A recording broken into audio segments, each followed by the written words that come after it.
زلیخا، زلیخا، کہاں مر گئی ہو؟ تمہیں احمد کی آواز سنائی نہیں دے رہی؟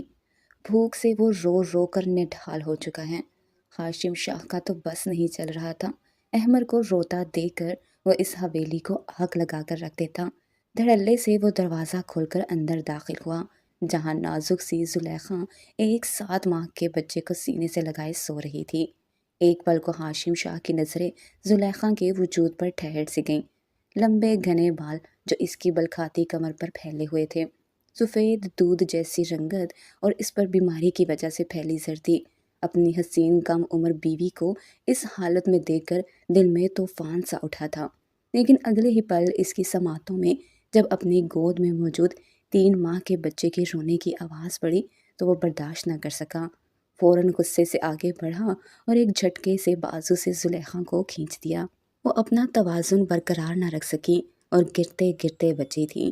نیند ابھی بھی آنکھوں پر حائل تھی۔ وہ سیدھا جا کر ہاشم شاہ کے سینے سے ٹکرائی۔ وجود بخار سے دہک رہا تھا، مگر سامنے کھڑے ہاشم شاہ کے سرد رویے کے آگے اسے ہار ماننی پڑی۔ گھبرا کر کہنے لگی کہ کیا ہوا؟ اب میں نے کیا کر دیا؟ کیوں میرے ساتھ سختی سے پیش آ رہے ہیں؟ وہ دھیرے سے ہی بولی تھی، جب اس کی نیند سے بند ہوتی ہوئی آنکھوں کو دیکھ کر ہاشم شاہ نے ایک بار پھر اسے جھنجھوڑ دیا۔ کہنے لگا کہ ڈرامے بازیاں بند کرو۔ تمہیں یہاں پر میں مہارانی بنانے کے لیے نہیں لایا۔ تم اس مخملی بستر پر اپنے اس بیٹے کو دیکھ کر سو رہی ہو۔ میں نے تمہیں کہا تھا میرے بیٹے کو تم ایک لمحے کے لیے بھی نہیں خود سے دور کرو گی، اسے ہر وقت اپنے پاس رکھو گی۔ یہ جب بھی بھوک محسوس کرے گا تم اسے سیراب کرو گی۔ پھر احمد اکیلے کمرے میں لیٹا کیوں چیخ رہا تھا؟ ہاشم کی خون خوار نظروں میں دیکھ کر زلیخا کا دل کانپ سا گیا۔ اس کی دھاڑ دار آواز سن کر نہ صرف احمد بلکہ میثم بھی جاگ چکا تھا۔ دونوں ہی بچے بے تحاشا رو رہے تھے۔ جب اپنا بازو چھڑواتے ہوئے وہ کہنے لگی کہ ساری رات میں احمد کے ساتھ جاگتی رہی جب آپ سکون سے سو رہے تھے۔ میں آپ کے بیٹے کو گود میں اٹھائے پورے کمرے میں چکر کاٹتے پھر رہی تھی۔ میرے بازو میں نیل پڑ چکے ہیں، بخار کی وجہ سے بے ہوشی چھائی ہوئی ہے۔ اگر تھوڑی دیر لیٹ کر آرام کر لیا تو کیا ہو گیا؟ کیا ملازمہ کچھ دیر کے لیے آپ کے بچے کو سنبھال نہیں سکتی تھی؟ ابھی یہ الفاظ زلیخا کے لبوں سے نکلے نہیں تھے کہ ایک سناٹے دار تھپڑ اس کے منہ پر پڑ چکا تھا۔ گستاخ لڑکی، زبان چلاتی ہو میرے آگے؟ اپنی اوقات مت بھولو۔ تمہیں میں یہاں پر اپنے بچے کی دائی بنا کر لایا ہوں، اس لیے نہیں کہ تم یہاں پر اپنے بچے کے ساتھ عیش و عشرت کی زندگی گزارو۔ دونوں بچے ایک پل کو سہم سے چکے تھے۔ گھبرا کر ضبط کرتی زلیخا نے آنکھوں میں آنسو لائے ہاشم کو دیکھا، جس میں صرف اور صرف سختی اور بے حسی تھی۔ ہاشم نے بیڈ پر لیٹے ہوئے اس بچے کو دیکھا جو مسلسل روئے جا رہا تھا۔ ہاشم نے اگلے ہی پل آگے بڑھ کر بڑی بے دردی سے میثم کو اٹھایا اور احمد کو زلیخا کی گود میں دے کر کہنے لگا، اسے بھوک لگی ہے، یہ رو رہا ہے، جلدی اسے دودھ پلاؤ۔ اس کے بعد میں تم سے پوچھتا ہوں کہ ہاشم شاہ کے آگے زبان چلانے والوں کے ساتھ ہاشم شاہ کیا کرتا ہے؟ ایک نظر وہ اپنی گود میں موجود بچے پر ڈالتی اور ایک نظر ہاشم کی گود میں اپنے بیٹے کو روتے ہوئے دیکھ کر کہنے لگی کہ پلیز خدا کا واسطہ آپ کو اسے نرم ہاتھوں سے پکڑیے، اسے سختی کی عادت نہیں ہے، میرا بچہ پھول جیسا ہے۔ مگر وہ بچے کو اپنے کندھے سے لگاتا ہوا کہنے لگا، میرے بچے کو ابھی کے ابھی دودھ پلاؤ، ورنہ مجھے ایک لمحہ نہیں لگے گا تمہارے اس بیٹے کو واپس گاؤں بھجوانے میں۔ بچے کو وہ دودھ تو پلانا چاہتی تھی، لیکن سامنے ہاشم کھڑا تھا۔ گھبراتے ہوئے کہنے لگی کہ میں کیسے دودھ پلا سکتی ہوں، آپ یہاں پر موجود ہیں۔ مگر ہاشم اس کی اس بات پر ماتھے پر بل ڈال کر کہنے لگا کہ میں کیوں جاؤں، نکاح کیا ہے تم سے، حلال ہو تم میرے لیے، میں تمہیں جیسے بھی دیکھوں مجھ پر تمہارے وجود کا ایک ایک حصہ جائز ہے، چپ چاپ بچے کو دودھ پلاؤ۔ زلیخا ہڑبڑا سی چکی تھی، بار بار شرم درمیان میں حائل ہو رہی تھی۔ وہیں ہاشم شاہ غصے سے اسے دھمکی دے چکا تھا کہ اگر ابھی کے ابھی تم نے میرے سامنے بچے کو دودھ نہ پلایا تو میں تمہارے ساتھ بہت برا رویہ رکھوں گا۔ وہ ٹانگ پر ٹانگ چڑھائے اس کے بیٹے کو گود میں لٹائے سامنے بیٹھ چکا تھا۔ اس کی نظریں اس وقت 19 سالہ زلیخا پر مرکوز تھی، جس نے پہلے تو آنکھوں میں آئے آنسوؤں کو صاف کیا اور پھر بڑی ہمت جمع کر کے اس نے ہاشم شاہ کے بیٹے احمد شاہ کو اپنے وجود میں لپیٹ لیا۔ شرم کے مارے اس کے وجود میں کپکپاہٹ طاری ہو چکی تھی، جبکہ ہاشم شاہ کے چہرے پر فاتحانہ مسکراہٹ چھا گئی۔ ایسی لڑکی اس کی ملکیت تھی، اس کے لیے جائز تھی، اور وہ پورا حق جما کر اس کے وجود پر نظریں گاڑے ہوئے تھے۔ گھبراتے ہوئے اس نے اس کمرے سے اٹھ کر جانا چاہا تو ہاشم شاہ ایک بار پھر اسے روک چکا تھا کہ تم یہی میرے سامنے بیٹھ کر میرے بچے کو دودھ پلاؤ گی؟ میں تمہیں اپنے بچے کے ساتھ ایک لمحے کے لیے بھی اکیلا نہیں چھوڑ سکتا۔ یوں وہ رو بھی رہی تھی اور بچے کو دودھ بھی پلا رہی تھی۔ اس کے سفید گال پر ہاشم کا تھپڑ نقش ہو چکا تھا۔ جب ہاشم چلتا ہوا اس کے قریب آ کر بیٹھ گیا، زلیخا کو تو لگا جیسے اس کی سانسیں وہیں پر رک جائیں گی۔ آخر ہاشم کرنا کیا چاہتا تھا؟ وہ ساتھ اپنے بیٹے کے بالوں میں ہاتھ پھیر رہا تھا۔ وہیں زلیخا کی حالت تو یوں تھی کہ جیسے ابھی بے ہوش ہو جائے گی۔ اس نے اس لمحے شکر ادا کیا جب احمر دودھ پیتے ہوئے سو گیا۔ جلدی سے اس نے احمر کو خود سے الگ کر کے بستر پر سلانے کے لیے لٹا دیا تھا۔ وہ اپنے بچے کو آگے بڑھ کر ہاشم کی گود سے لینے لگی تو ہاشم نے چہرے پر مسکراہٹ سجا کر اسے دیکھا، کہنے لگا کہ نہیں، آج تمہارا یہ بچہ تمہارے پاس نہیں رہے گا۔ زلیخا گھبرا کر کہنے لگی کہ کیوں؟ میں نے آپ کے بیٹے کو دودھ پلا تو دیا ہے، آپ کی ہر شرط مانی ہے، پھر آپ کیوں مجھے میرے بچے سے دور کرنا چاہتے ہیں؟ آگے بڑھ کر وہ کہنے لگا کہ نہیں، ہمیشہ کے لیے نہیں، اور صرف آج رات کے لیے میں رات تمہارے ساتھ گزارنا چاہتا ہوں۔ ہاشم شاہ کو تمہارا حسن پسند آیا ہے، یہ کہہ کر وہ میثم کو ملازمہ کے حوالے کر چکا تھا۔ ایک نظر دونوں بچوں پر ڈال کر قطار در قطار آنسو زلیخا کی آنکھوں سے نکلنے لگے۔ ایک ایسی مصیبت میں پڑ چکی تھی، وہ ہاشم شاہ جیسے شخص کے کمرے میں جانا اس کے لیے آسان نہیں تھا، یہ مشکل ترین تھا۔ یہ انسان نہ جانے بند کمرے میں اس کے ساتھ کیا کرتا۔ اس شخص کی درندگی اور صفاقی تو وہ دیکھ ہی چکی تھی، مگر کیا کرتی؟ مجبوری میں دھیرے دھیرے قدم اٹھاتے چلتے ہوئے کمرے میں داخل ہوئی۔ بخار کی وجہ سے ابھی بھی پورا بدن درد سے ٹوٹ رہا تھا۔ گزشتہ رات بھی ٹھیک سے سو نہیں پائی تھی۔ احمد نے تو اسے ساری رات سولی پر لٹکا کر رکھا تھا۔ یہ بچہ ہاشم شاہ کا تھا۔ جس طرح باپ سارا دن سب کی ناک میں دم رکھتا تھا، ویسے ہی بیٹا زلیخا کو چین نہیں لینے دیتا تھا۔ وہ دھیرے دھیرے قدم اٹھاتی ہوئی اس کے کمرے میں، جہاں وہ صوفے پر بیٹھا ٹانگ پر ٹانگ چڑھائے میز پر رکھے ہوئے تھا، ہاتھ میں سگریٹ دبائے وہ مسلسل کش لے رہا تھا۔ زلیخا نے کمرے میں داخل ہو کر ایک نظر اس پر ڈالی، جو اس پر ہی اپنی نظریں گاڑے بیٹھا تھا۔ دھوئیں کی وجہ سے اسے کھانسی آنے لگی۔ وہ کہنے لگا، وہاں کیوں کھڑی ہو، یہاں آؤ میرے پاس۔ تمہیں کیا پتہ نہیں ہے کہ نئی نویلی دلہن اپنے شوہر کا جی کیسے لبھاتی ہے، اپنے شوہر کو کیسے حسن کی طرف مائل کرنے کے سوچ جتن کرتی ہے، اور اپنا یہ چھپا ہوا ہنر دکھاؤ جو بیوی صرف بند کمرے میں اپنے شوہر کو دکھاتی ہے۔ چہرے پر ایک خباثت بھری مسکراہٹ سجا کر ہاشم شاہ بولا تھا۔ جواب میں ایک ہار جانے والی نظر سے زلیخا نے اسے دیکھا۔ بچے تو دونوں سو چکے تھے۔ ایک سانس خارج کر کر کہنے لگی کہ میں کوئی آپ کی زر خرید غلام نہیں ہوں جو آپ کا دل لبھانے کے لیے یہاں پر کرتب دکھاتی پھروں گی۔ عورت ہوں، بیوی ہوں، اس گھر میں آپ کے بچے کو دودھ پلانے کے لیے آئی ہوں۔ مجھے ایسا کوئی ہنر نہیں آتا جس سے میں آپ کا جی بہلا سکوں۔ لیجئے، حاضر ہوں، آپ کے سامنے جو کرنا ہے کیجئے، مجھے بچوں کے پاس جانا ہے۔ یہ کہتے ہوئے اس نے اپنے کاندھوں کے گرد پھیلی ہوئی چادر کو زمین بوس کر دیا تھا۔ وہ چادر کے بغیر اس وقت ہاشم شاہ کے سامنے کھڑی تھی۔ وہ جو سمجھ بیٹھا تھا کہ آج جی بھر کر اسے زچ کر کے لطف اندوز ہوگا، اس کے انتہائی سڑے ہوئے جواب کو سن کر غصے سے اٹھا، چلتا ہوا اس کے قریب آ گیا، چہرہ اس کے چہرے کے قریب لا کر کہنے لگا، عقل نہیں ختم ہوئی نا تمہاری؟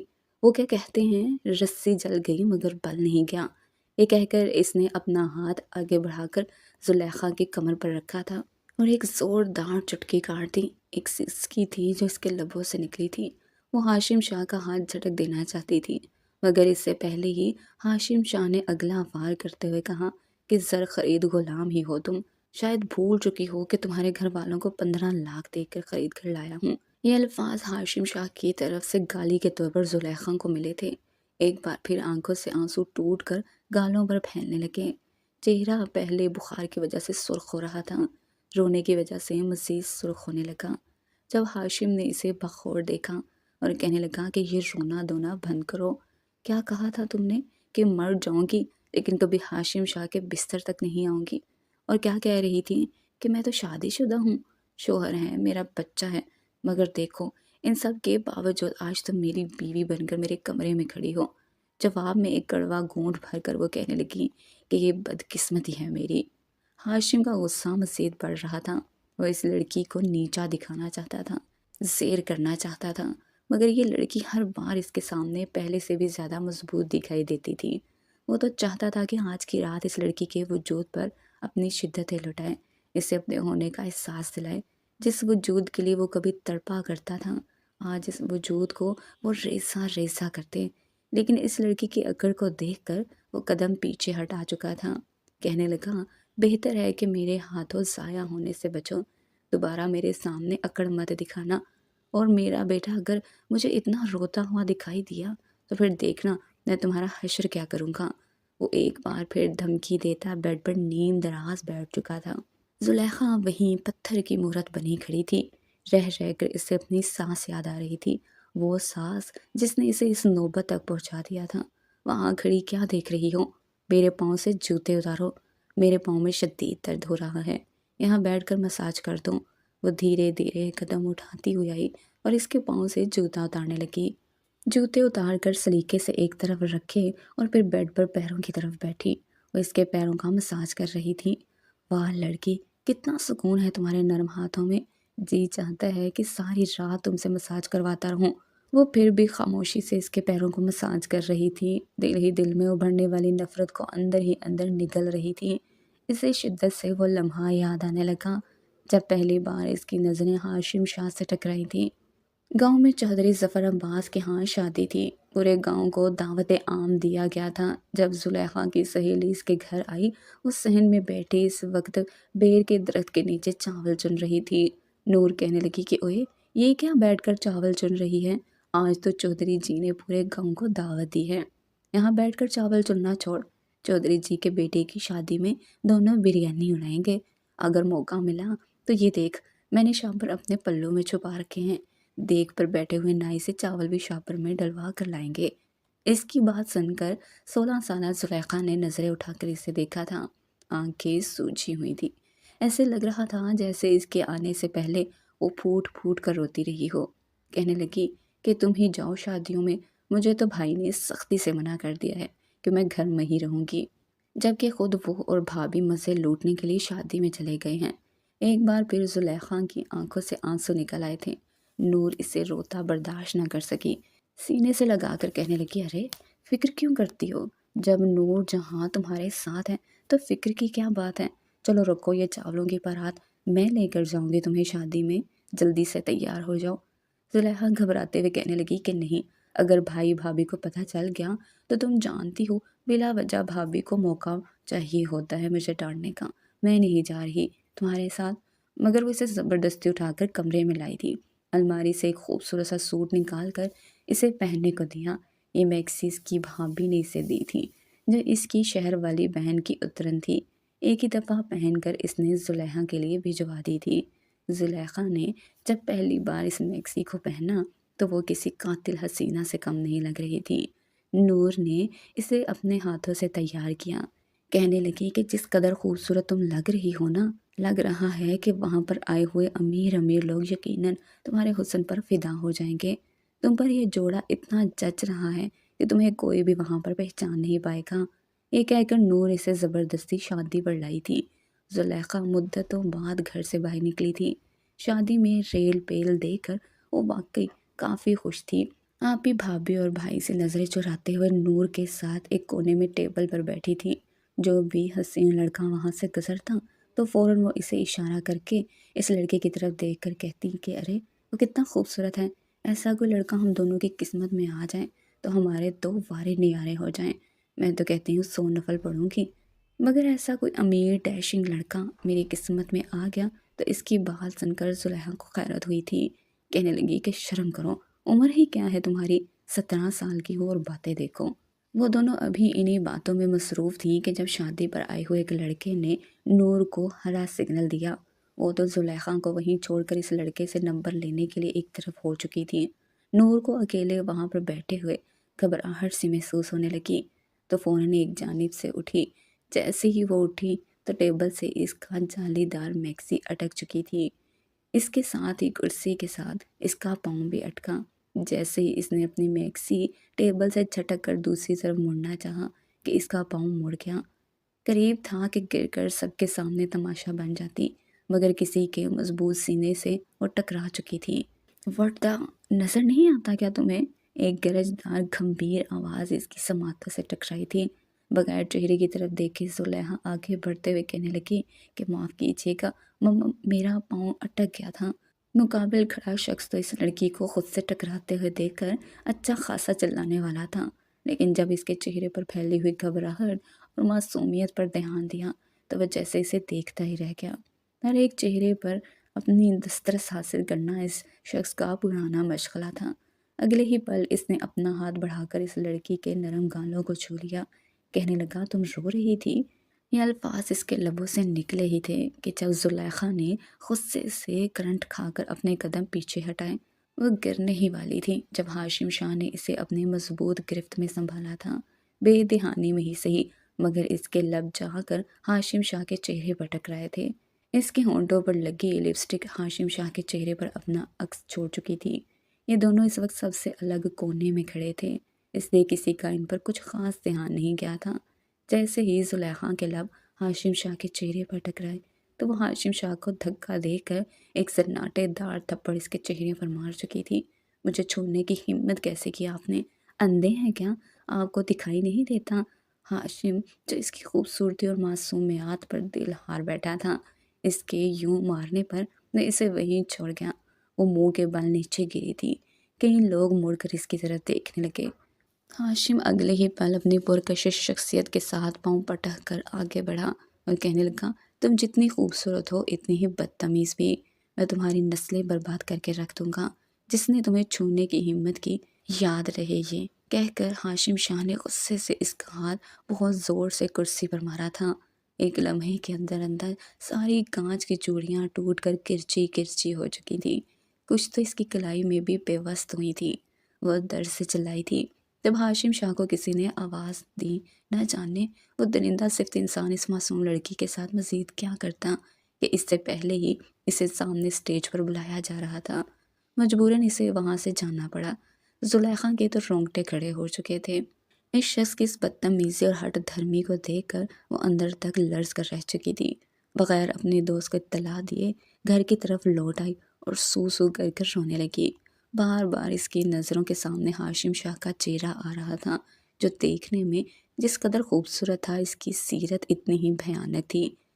کسی کو کانوں کان خبر تو نہ ہو پائی کہ زلیخا بھی شادی میں گئی تھی، مگر اگلے کئی روز تک وہ یہ سوچ کر سو نہ سکی کہ اگر ہاشم شاہ تھپڑ کا بدلہ لینے کے لیے اس کے گھر تک آ گیا تو کیا ہوگا۔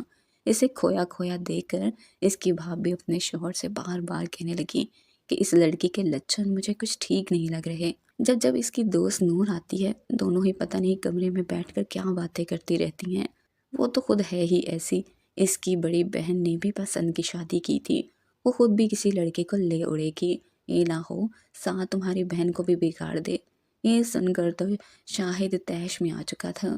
اگلے ہی روز رشتے والی سے بات کر کے رشتے ڈھونڈنا شروع کر دیے گئے۔ اس گھر میں زلیخا کو ویسے بھی کوئی خاص عزت حاصل نہیں تھی۔ جب سے ماں کا انتقال ہوا تھا تب سے گھر کی سربراہی بھابھی کو ہی مل چکی تھی۔ 2 وقت کا کھانا جو اسے اس گھر میں مل رہا تھا وہ بھی بھابھی کی طرف سے اس پر احسان تھا۔ اگلے ہی روز ایک رشتہ زلیخا کے لیے آ چکا تھا۔ رشتے کا سن کر وہ اندر ہی اندر مسکرائی تھی۔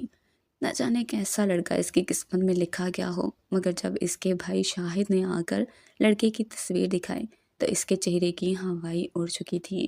گھبراتے ہوئے اپنے حق میں احتجاج کر کے کہنے لگی کہ بھائی، یہ لڑکا تو نہیں ہے، یہ تو ابا کی عمر کا شخص ہے، آپ میرے ساتھ ایسا کیسے کر سکتے ہیں؟ جواب میں شاہد کہنے لگا، شرم نہیں آتی تجھے؟ میرے سامنے لڑکوں کی فرمائش کر رہی ہے؟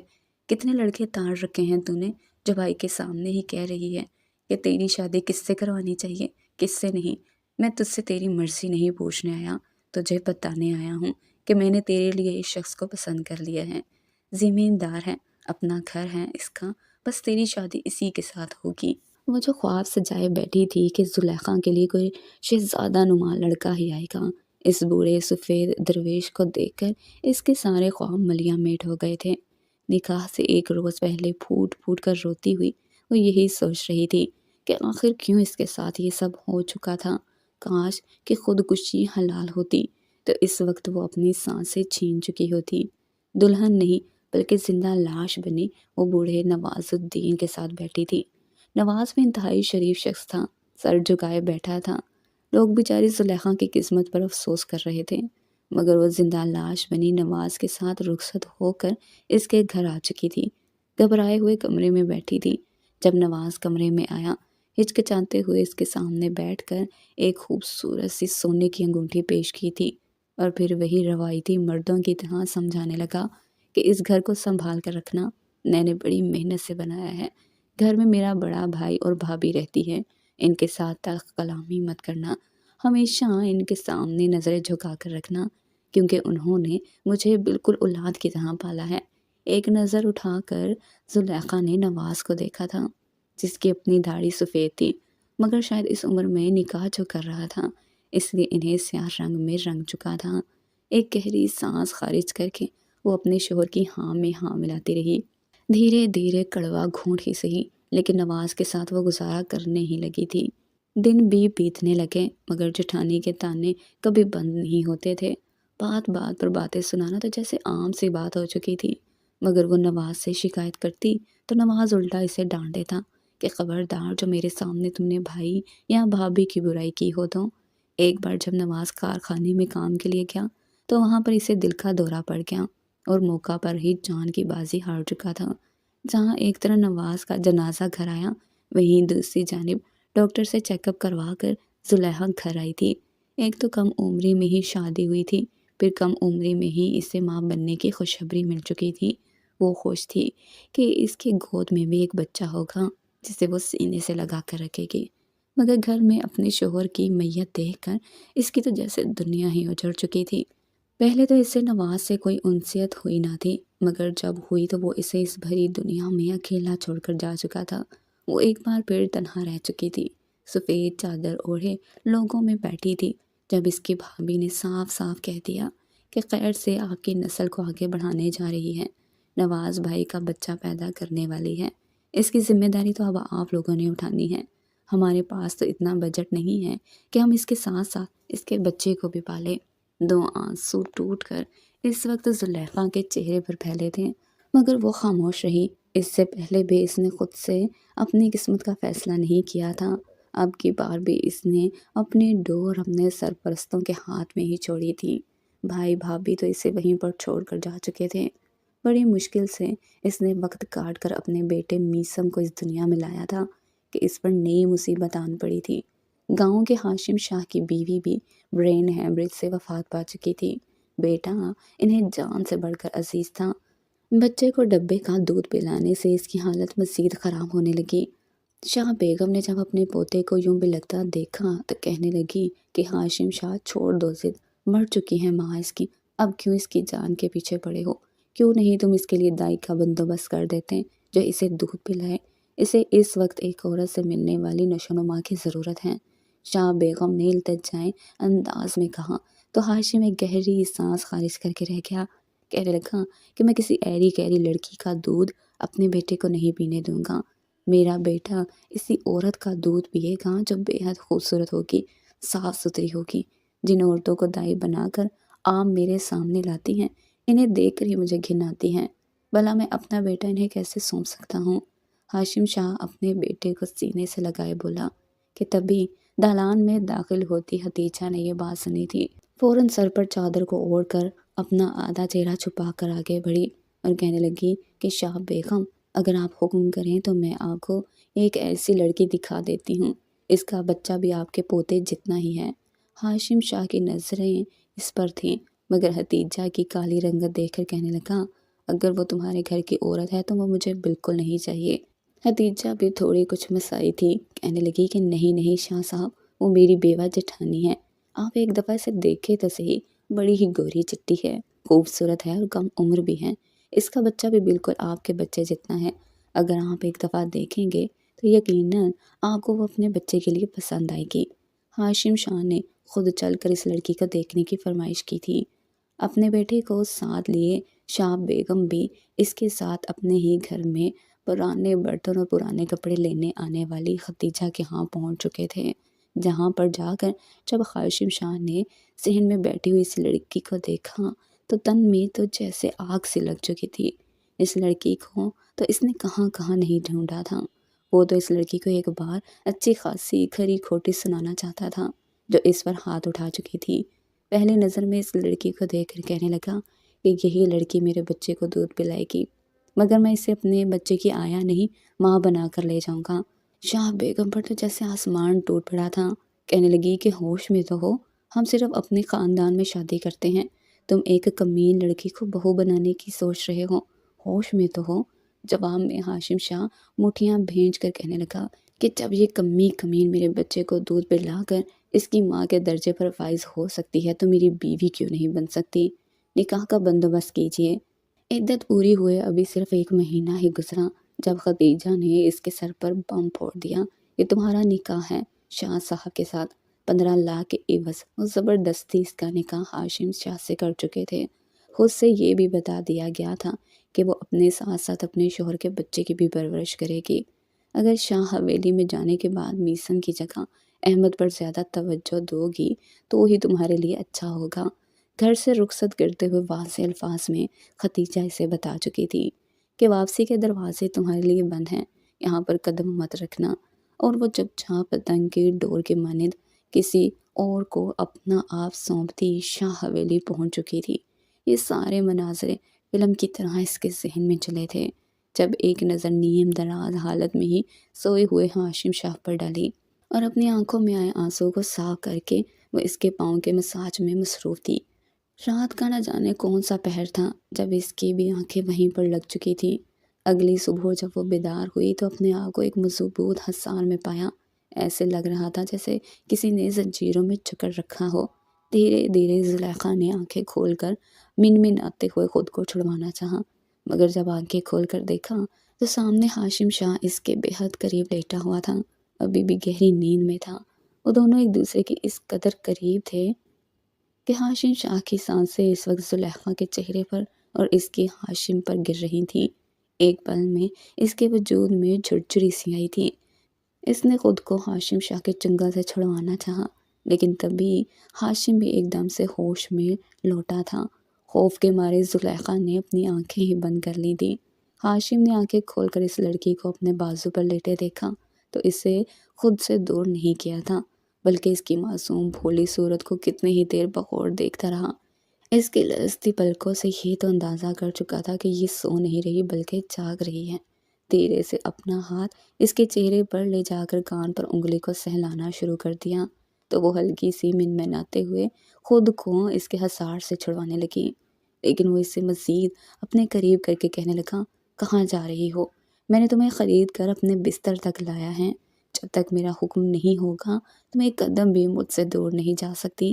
ہاشم شاہ کے الفاظ پر اس نے اپنی آنکھیں کھولی جن میں بے بسی تھی، ایک گہری سانس خارج کر کے کہنے لگی کہ میں آپ کی غلام نہیں ہوں، میں اس گھر میں احمد کے لیے آئی ہوں، آپ سے پیسے لیے ہیں۔ اگر مجھے اس کا علم ہوتا تو میں کنویں میں کود کر اپنی جان دے دیتی، لیکن کبھی بھی خود کو چند کاغذ کے ٹکڑوں کے عوض نیلام نہ کرتی۔ چہرے پر ایک فاتحانہ مسکراہٹ سجا کر ہاشم شاہ کہنے لگا کہ ڈائیلاگ بازی اچھی کر لیتی ہو، لیکن افسوس کہ مجھ پر ان لفظوں کا کوئی اثر نہیں ہوتا۔ تھپڑ مارا تھا نا تم نے مجھے، دھیرے دھیرے تھپڑ کا حساب دو گی تم۔ ہاشم شاہ تمہیں اتنی آسانی سے بخشنے والا نہیں جب تک تمہارا روم روم نیل و نیل نہیں کر دیتا۔ اس سے پہلے کہ کوئی حرکت ہاشم کرتا کہ تب بھی احمد کے رونے کی آواز آنے لگی۔ احمد کے رونے کی آواز سن کر وہ خود ہی اسے آزاد کر چکا تھا۔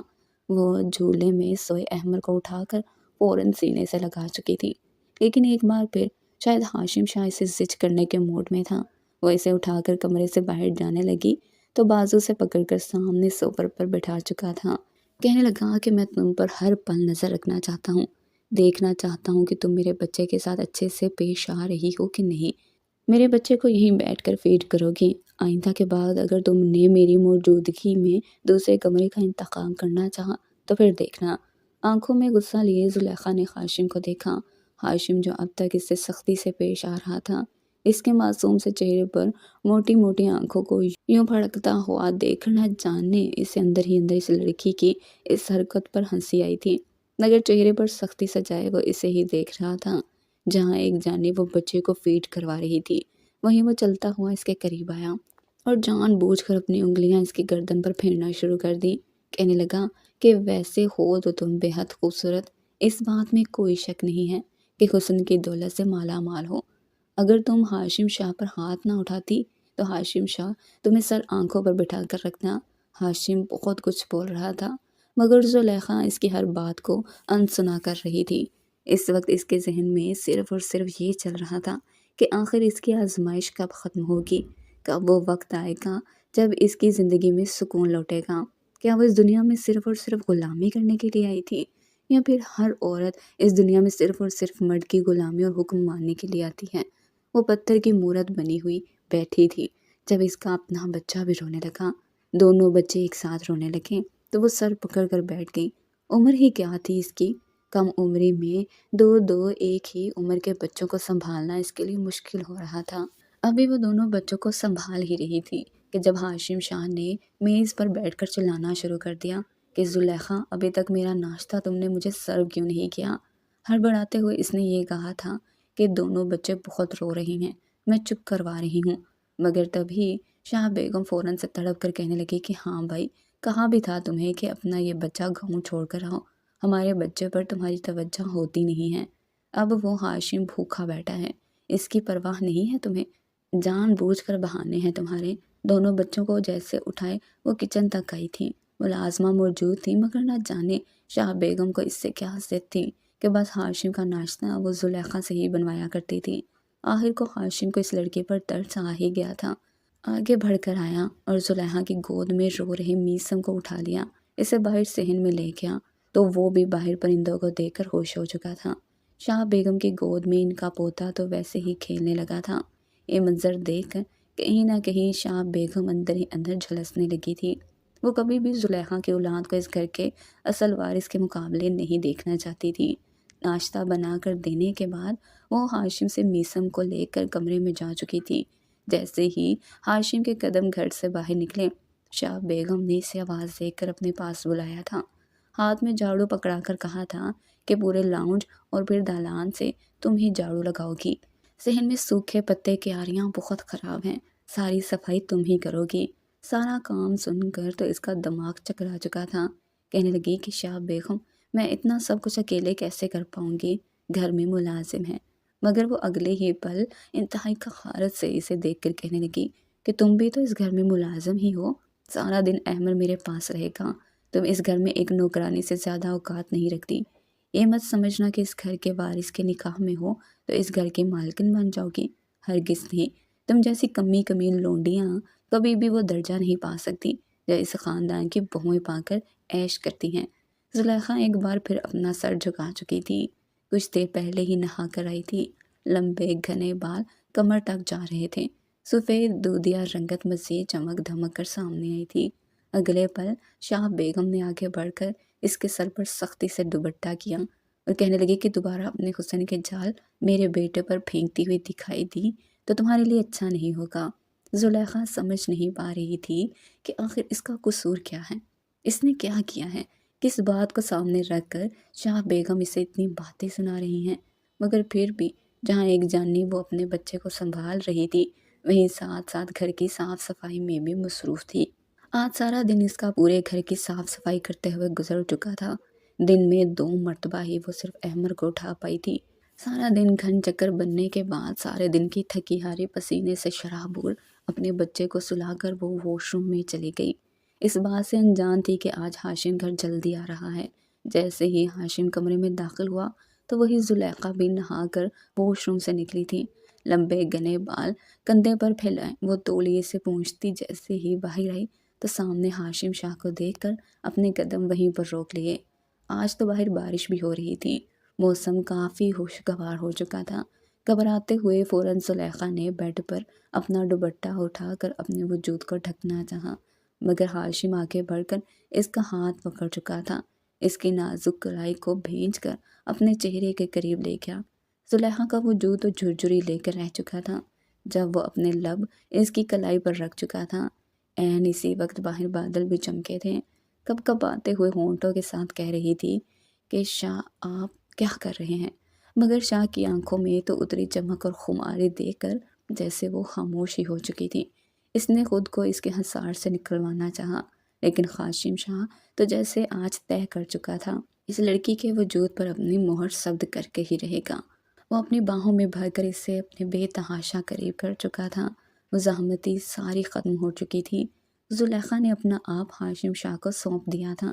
بس 2 آنسو تھے جو اس کی آنکھوں سے نکلے تھے۔ وہ یہی سمجھ رہی تھی کہ آج قاسم شاہ اپنے ادا کی گئی قیمت وصول کر رہا ہے۔ اس نے 15 لاکھ کے عوض اسے خریدا تھا۔ نہ صرف اس کے بچے کی ماں تھی بلکہ وہ اس کی بیوی بھی تھی۔ کسی پتھر کی مانند وہ اس کے بستر پر موجود تھی۔ جب وہ اسے اسی حالت میں چھوڑ کر اٹھا تو آنکھوں میں آئے آنسوؤں کو صاف کر کے وہ باہر آ چکی تھی۔ جیسے ہی کمرے سے باہر آئی تو اس کی حالت کو دیکھ کر شاہ بیگم کی آنکھیں حیرت سے مزید پھیل چکی تھی۔ آخر کو انہوں نے اپنے بال دھوپ میں کھڑے رہ کر تو سفید نہیں کیے تھے۔ پہلے اسے اور پھر اس کے بعد قاسم شاہ کو کافی مطمئن اور پرسکون انداز میں کمرے سے باہر نکلتا دیکھ کر ان کے ماتھے پر بال پڑ چکے تھے۔ دونوں بچوں کو سلانے کے بعد رات کا کھانا کھا کر وہ بچوں کے ساتھ الگ کمرے میں ہی بیٹھ چکی تھی۔ دونوں بچے بستر پر سو رہے تھے اور وہ فرش پر بیٹھی گھٹنوں پر سر رکھ کر سوچ رہی تھی کہ اس کی زندگی اسے کہاں سے کہاں لے جا چکی ہے۔ جیسے ہی جوانی میں قدم رکھا تھا تو کئی طرح کے خواب اس نے سجائے تھے۔ وہ کس طرح سوچا کرتی تھی کہ اس کے خوابوں کا شہزادہ آئے گا، اسے بیاہ کر اپنے ساتھ لے جائے گا، مگر قسمت کی ستم ظریفی تو دیکھیے، ایک بار ایک بوڑھے سے شادی ہو گئی اور دوسری بار اس سے ہوئی۔ وہ کبھی بھی وہ مقام و مرتبہ دے ہی نہیں سکتا۔ اس کی نظر میں زلیخا کی کوئی اہمیت ہی نہ تھی۔ یہ سوچتے ہوئے اس کی آنکھوں میں پھر سے آنسو آ چکے تھے۔ جب قاسم کے ساتھ گزرے لمحات اسے یاد آئے تو اپنی گردن پر بے ساختہ اس کا ہاتھ گیا، جہاں پر ابھی بھی قاسم کی شدتوں کی وجہ سے اسے ہلکا ہلکا درد محسوس ہو رہا تھا۔ اتنا تو وہ اندازہ لگا چکی تھی کہ قاسم شاہ اپنے بچے سے بے حد پیار کرتا ہے۔ اگر وہ اس کے بچے کے ساتھ ٹھیک رہے گی تو اس گھر میں اس کے قدم جم ہی جائیں گے۔ اس گھر کے علاوہ اب اس کا کوئی ٹھکانہ نہیں تھا۔ قاسم شاہ نے جس طرح بار بار دھمکی امیز لہجے میں بدلہ لینے کا کہا تھا ویسا کچھ کیا نہیں تھا۔ شاید اسے اندازہ ہو چکا تھا اس وقت احمد کو سب سے زیادہ اسی کی ضرورت ہے۔ وہ سوچ چکی تھی کہ اس گھر میں اپنی جگہ بنا کر رہے گی، قاسم کے دل میں اپنی جگہ بنا کر اس سے اپنی زندگی مزید خوشحال بنائے گی اور اپنے بچے کو بھی اس گھر میں جیسے تیسے وہ حقوق دلوائے گی جو اس کا جائز حق ہے۔ یہ سوچتے ہوئے وہ دونوں بچوں کو اپنے قریب کر کر سو چکی تھی۔ اگلی صبح قاسم کا رویہ کافی بہتر تھا۔ صبح نہ صرف اپنے بلکہ زلیخا کے بیٹے کو بھی پیار کر کے گیا تھا۔ شام کو جب آیا تو دونوں بچوں کے لیے ایک جیسے کھلونے لایا تھا۔ ہر ایک چیز کو شاہ بیگم دیکھ رہی تھی۔ جیسے ہی زلیخا نظروں سے اوجھل ہوئی تو شاہ بیگم نے اسے آڑے ہاتھوں لیا، کہنے لگی کہ یہ سب کچھ کیا ہے قاسم؟ تم نے عام سی لڑکی اور اس کے بچے کی خاطر اتنا سب کچھ کیسے کر سکتے ہو؟ قاسم شاہ ایک گہری نظر خارج کر کے کہنے لگا کہ اماں جان، وہ بیوی ہے میری اور وہ بچہ میرے احمد جیسا ہے۔ اب رہنا تو دونوں بچوں نے گھر میں ہی ہے۔ میں نہیں چاہتا کہ زلیخا کے بیٹے کو اور میرے بیٹے کو کسی بھی طرح کی کسی چیز کی کمی ہو۔ میرے بچے کو جب کسی چیز کی کمی نہیں آنے دیتی تو میں کیوں کر انصاف نہ کروں؟ آپ نے تو ہمیشہ مجھے انصاف کرنے کو کہا ہے۔ شاہ بیگم نے اپنے بیٹے کو بدلتا دیکھ کر گردن موڑ چکی تھی، کہنے لگی کہ تم نے کبھی نورین کے ساتھ ایسی محبت اور حق نہیں جتائے تھے۔ قاسم شاہ کی آنکھوں کے آگے کالا سایہ سا لہرا گیا۔ نورین جو اس سے عمر میں 6 سال بڑی تھی، اسے کبھی بھی نورین سے محبت نہیں ہوئی تھی۔ یہ بھی اسناد صرف اور صرف بیماری کی وجہ سے تقریباً بے ہوشی کی حالت میں وہ نورین کے قریب آ چکا تھا، جس کے بعد احمد اس دنیا میں آیا تھا، ورنہ وہ تو قسم کھا چکا تھا کہ کبھی بھی نورین کو نہیں اپنائے گا۔ وہ کہیں سے بھی اس کی مرضی کے مطابق لڑکی نہیں تھی، پھر بھی اس نے اس کے تمام حق ادا کیے تھے، مگر شاید اس کی قسمت کا یہی لکھا تھا کہ وہ برین ٹیومر سے وفات پا گئے۔ ایک گہری سانس خارج کر کے قاسم وہاں سے اٹھ چکا تھا۔ بار بار اس رات کے بعد اس کے ذہن میں زلیخا کی یادیں نقش ہو چکی تھی۔ اس کے دل میں زلیخا کے لیے ایک نرم گوشہ بننے لگا تھا۔ وہ اسے اپنے سامنے ایک کمرے میں رکھنا چاہتا تھا، بتانا چاہتا تھا کہ قاسم شاہ تم سے محبت کرنے لگا ہے، لیکن ابھی تک شاید مزید بہت کچھ سہنا باقی تھا۔ اتنی ہمت ہی ہاشم میں نہیں تھی کہ محبت کا اظہار کر سکتا۔ وہ اپنے کمرے میں آیا تو ساتھ والے کمرے میں اسے دونوں بچوں کی اور زلیخا کی آواز آئی۔ وہ دھیرے دھیرے بغیر چاپ پیدا کیے اس کمرے میں گیا۔ تھوڑا سا دروازہ کھول کے دیکھا تو سامنے زلیخا بیٹھی دونوں بچوں کو کھلونوں سے کھلا رہی تھی اور دونوں اسے اپنے سامنے ہنستا مسکراتا دیکھ کر کھلا رہے تھے۔ بے ساختہ ہاشم کے چہرے پر بھی مسکراہٹ پھیل چکی تھی۔ وہ چلتا ہوا کب اس کے عقب میں آ کر کھڑا ہو گیا، اس سے پتہ ہی نہ چل سکا، مگر جیسے ہی اسے اپنے پیچھے کسی کی موجودگی کا احساس ہوا تو وہ ہڑبڑا سی گئی۔ دونوں بچے ہی ہاشم کو دیکھ کر اپنے چھوٹے چھوٹے لبوں سے بابا کہنے کی کوشش کرنے لگے۔ یہ میسم تھا جس نے پہلی بار ہاشم کو پاپا بلایا تھا۔ اسے یوں ہاشم کے ساتھ اٹیچ ہوتا دیکھ کر وہ ساکت سی ہو چکی تھی، مگر ہاشم نے اس کے منہ سے یہ لفظ سن کر فوراً سے اسے اٹھا کر اس کے ماتھے پر اپنے لب رکھ دیے، ماتھا چوم کر کہنے لگا کہ جی بابا کی جان، ساتھ ہی اپنے بچے کو بھی اٹھا لیا۔ دونوں بچوں کو وہ باری باری بابا کہنا سکھا رہا تھا، جبکہ زلیخا کے تو چہرے کی رنگت ہی اڑ چکی تھی۔ زلیخا کو چپ چپ کھڑا دیکھ کر وہ کہنے لگا کہ کیا ہوا، کیا تمہیں اچھا نہیں لگا؟ تو وہ جواب میں ایک ٹھنڈی سانس خارج کر کے کہنے لگی کہ نہیں، یہ تو ایک عام سے غریب کارخانے میں مزدوری کرنے والے شخص کا بیٹا ہے، جس سے آپ اس وقت تو اپنا بیٹا مان رہے ہیں، لیکن میں نہیں جانتی جب آپ کا احمد سمجھدار ہو جائے گا تو آپ ہم دونوں کے ساتھ کیا سلوک کریں گے۔ میں تو اس گھر میں فقط آیا ہوں، جب میری ڈیوٹی ختم ہوگی تو مجھے یہاں سے جانا ہی ہوگا نا۔ بہتر ہے کہ آپ میرے بچے کو باپ کا پیار نہ دیں، کیونکہ میں جانتی ہوں وقت کے ساتھ ساتھ کچھ ایسے موڑ بھی آئیں گے جب آپ میرے بچے کے بجائے اپنے بچے کو چنیں گے۔ میری زندگی میں بہت سی محرومیاں سہی ہیں، لیکن میں نہیں چاہتی کہ میرا بچہ بھی سہے۔ میں اسے صرف بتانا چاہتی ہوں کہ اس دنیا میں سوائے اس کی ماں زلیخا کے اور کوئی بھی نہیں ہے۔ یہ کہہ کر وہ ہاشم شاہ کی گود سے اپنا بچہ لے کر اس کمرے سے باہر جا چکی تھی، مگر ہاشم خاموش ہو چکا تھا۔ کچھ دیر تو سوچتا رہا، وہ ٹھیک فیصلہ کر چکا تھا۔ اپنا فیصلہ شاہ بیگم کو سنانے کے لیے ان کے کمرے کی طرف آیا تو وہ گہری نیند سو چکی تھی۔ اس رات ہاشم نے زلیخا سے کہا تھا کہ تم دونوں بچوں کو لے کر میرے کمرے میں آؤ گی، بیوی ہو تم میری، رات میں کسی بھی وقت مجھے تمہاری ضرورت پڑ سکتی ہے۔ آئندہ کے بعد اگر تم نے الگ کمرے میں سونے کی کوشش کی تو پھر دیکھنا۔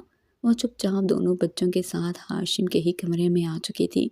گھر کی ایک خاص ملازمہ نے کسی خاص جاسوس کی طرح یہ بات شاہ بیگم کے گوش گزار کی تھی کہ آپ تو کہہ رہی تھی صرف آیا بن کر آ رہی ہے، وہ تو مہارانی بننے کے چکروں میں ہے۔ رات کو اپنے مخملی بستر پر شاہ صاحب نے اس لڑکی اور اس کے بچے کو بھی اپنے ساتھ سلایا ہے۔ صبح صبح تو یہ نہا دھو کر بالوں میں کنگھی کرتی مہارانی بن کر نکلی ہیں۔ وہ آپ کی لائی ہوئی تھی۔ مجھے تو لگ رہا ہے کہ بہت جلد وہ شاہ صاحب کی من چاہی بیوی بن جائے گی، اور پھر ہمارے چھوٹے شاہ احمد شاہ کے ساتھ ساتھ جائیداد میں حصے دار وہ کمی کمین کا بیٹا میسم بھی بن جائے گا۔ پتہ نہیں یہ عورت اور کیا چاہتی ہے۔ عمر میں بھلے ہی چھوٹی لگتی ہیں، مگر اندر سے بڑی شاطر عورت ہے۔ یہ شاہ بیگم کے تو تلووں سے لگی اور سر پر بجھی تھی، غصے سے آگ بگولا ہو چکی تھی۔ پاؤں کی ٹھوکر مار کر سامنے پڑا ہوا ٹیبل جھٹک چکی تھی۔ غصے سے ملازم کو کہا کہ دفع ہو جاؤ یہاں سے، بلا کر لاؤ اس 2 ٹکے کی لڑکی کو یہاں۔ میری ناک کے نیچے اس گھر میں یہ سب کچھ ہو رہا ہے، کس کی اجازت سے یہ شاہ کے کمرے میں گئی ہے؟ اگر مجھے پتا ہوتا کہ یہ اتنی شاطر نکلے گی تو میں کبھی بھی اس کا نکاح ہاشم شاہ سے نہ کرواتی۔ میں اسے ہرگز اپنی بہو کے روم میں تسلیم نہیں کروں گی۔ وہ منہ ہی منہ میں بڑبڑا رہی تھی جب احمد کو سلانے کے بعد میسم کو اٹھا کر وہ شاہ بیگم کے کمرے میں داخل ہوئی۔ شاہ بیگم نے ایک تیز نظر اس پر ڈالی اور پھر کہنے لگی کہ دیکھو لڑکی، تمہارا کام اب پورا ہو چکا ہے۔ ہم نے تمہیں اس گھر میں 3-4 مہینے کے لیے رکھا تھا، بہتر ہے کہ اب اس گھر سے دفع ہو جاؤ۔ تم نے تو ہمارے گھر کے وارث کو ہی قبضے میں کرنا شروع کر دیا۔ سمجھتی ہو کہ تمہارے بچے کو ہم اپنی جاگیر میں حصے داری دے دیں گے؟ زلیخا تو حیرت سے شاہ بیگم کو دیکھ رہی تھی، کہنے لگی کہ نہیں نہیں شاہ بیگم، میں اپنے مرحوم ماں باپ کی قسم کھا کر کہتی ہوں، میرے دل میں ایسی کوئی بات نہیں ہے۔ مگر شاہ بیگم نے غصے سے آگے بڑھ کر ایک تھپڑ اس کے منہ پر رسید کیا تھا۔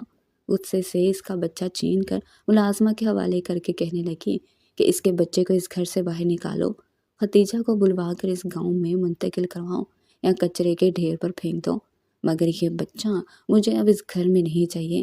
اس مہارانی کو میں مزید یہاں پر رہنے نہیں دوں گی۔ شاہ بیگم کے دھکا دینے پر وہ چک ہوئی تھی۔ اس سے پہلے کہ اٹھتی شاہ بیگم نے زور سے اپنا بازو اس کے پیٹ میں دے مارا۔ شاہ بیگم کا بازو زلیخا کے حساس مقام پر لگا تھا کہ ایک دل خراش چیخ زلیخا کے منہ سے نکلی۔ وہ یوں تڑپنے لگی جیسے مچھلی پانی کے بغیر تڑپتی ہیں۔ ایک پل کو تو شاہ بیگم کو بھی حیرت ہوئی تھی، پھر کہنے لگی کہ ڈرامے بازیاں کرتی ہے یہ لڑکی، نکالو اسے اس گھر سے، مگر شاہ پوچھیں گے تو کہہ دینا کہ بھاگ گئی ہے گھر سے زیورات چوری کر کے۔ نہ جانے کس بات کا بدلہ اس معصوم سے لے رہی تھی۔ درد کے مارے اس وقت زلیخا کے لبوں سے شاہ کا نام ہی نکلا تھا۔ درد سے سسکتے ہوئے کہنے لگی کہ شاہ کہاں ہیں آپ؟ وہ اتنا کہہ کر اپنے ہوش و حواس سے بیگانہ ہو چکی تھی۔ وہیں دوسری جانب میثم بے تحاشا رو رہا تھا۔ جب ملازمہ نے بھی سختی برتتے ہوئے اسے گھر کے باہر چھوڑنے کی غرض سے ایک تھپڑ اس کے منہ پر مارا تھا۔ جہاں اس نے تھپڑ اس کے منہ پر مارا وہیں کچھ امپورٹنٹ ڈاکومنٹس لینے آنے کے لیے ہاشم شاہ جو گاڑی گھر کے باہر ہی کھڑی کر چکا تھا گھر میں داخل ہوا۔ ملازمہ کو تھپڑ مارتے دیکھ کر وہیں سے چلایا، تم ہوتی کون ہو؟ میثم کو ہاتھ لگانے والی گستاخ عورت، کس نے تمہیں اتنی ہمت دے دی کہ تم ہاشم شاہ کی اولاد پر ہاتھ اٹھاؤ؟ ہاشم شاہ کو دیکھ کر تو وہ گھبرا سی چکی تھی۔ ہاشم نے فوراً اس سے روتے ہوئے میثم کو لیا تھا۔ وہ تو گھٹنوں کے بل بیٹھ کر معافی مانگنے لگی کہ معاف کر دیجیے گا صاحب جی، مجھ سے غلطی ہو گئی۔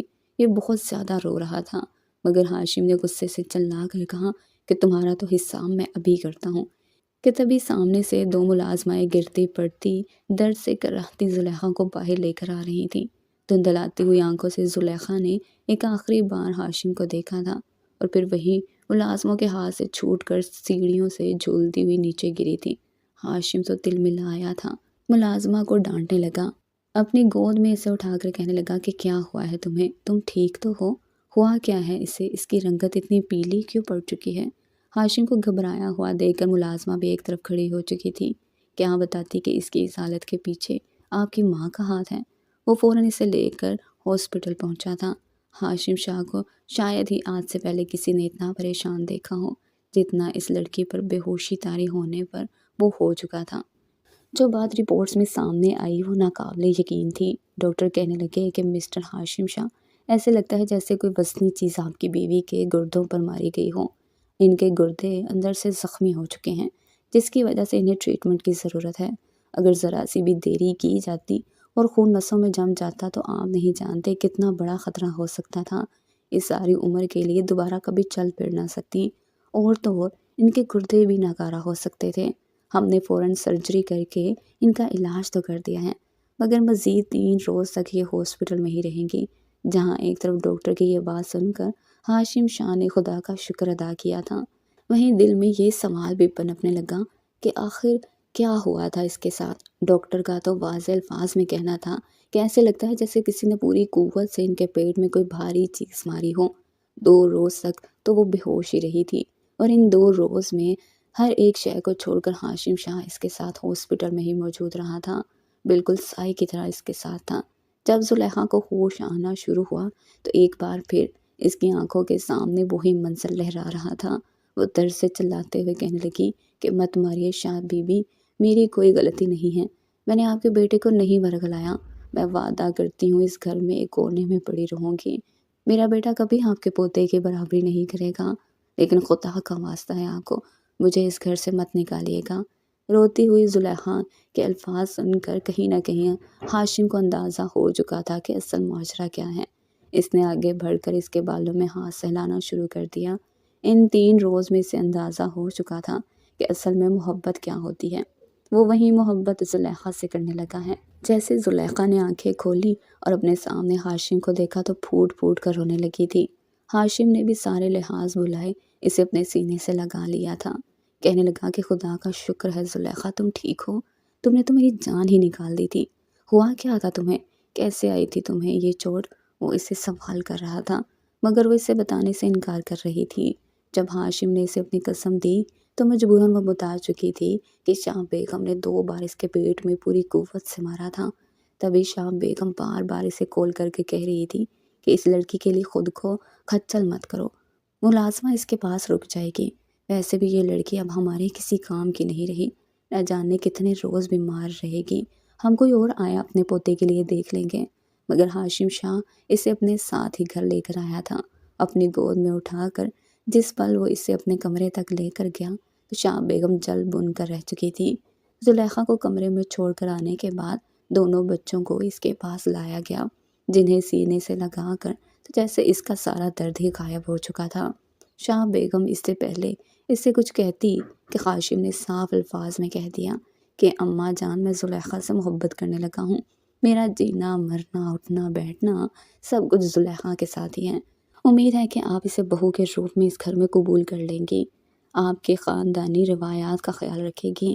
ہاں، اگر کسی اور ذات کی لڑکی سے شادی کر کے آپ کی ذات اور عزت میں کمی آتی ہے تو مجھے بتا دیجیے گا، میں اس گھر سے چلا جاؤں گا۔ شاہ بیگم نے اپنے بیٹے کے بدلے ہوئے تیور دیکھے تو وہ بھی سٹ پٹا سی چکی تھی۔ یہ کام ان کے لیے مشکل تھا، لیکن پھر بھی بیٹے کی خاطر انہوں نے زلیخا سے غلط کرنے کی معافی مانگ لی۔